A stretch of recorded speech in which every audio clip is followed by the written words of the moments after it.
How can people become a morning person or learn to get up early more easily and more regularly? Yeah.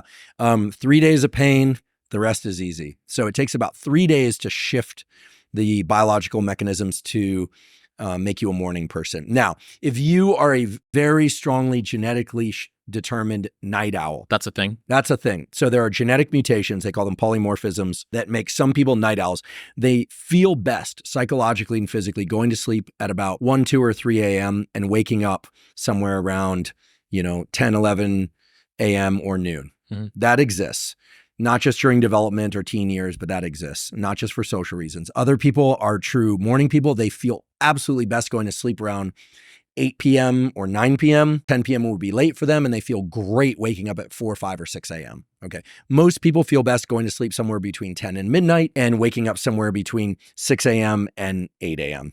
or so, maybe 5:30 to 8 a.m. Okay. So those are 3 bins of the night owl, the morning person, and then the more typical schedule, but it's heavily weighted toward that typical schedule if you look at the general population. So if somebody wants to get up earlier, you need to stack the 4 primary, what are called Zeitgebers or timekeepers. So named because some of the early chronobiologists that discovered this stuff and the underlying mechanisms were German, as it were.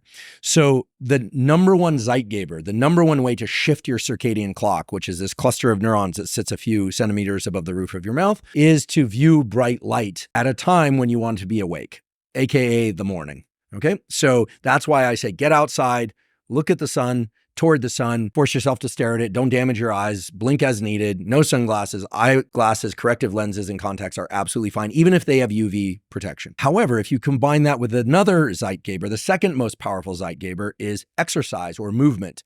So if you do some jumping jacks, you skip some rope, or even just take a walk while facing the sun, now you're starting to stack different Zeitgebers. And I'll explain the mechanisms in a moment. If you then also add caffeine, now this spits in the face a little bit of what I said a few minutes ago, but if you were to add caffeine, you can entrain, as it's called, the circadian clock to be alert at that time a bit more.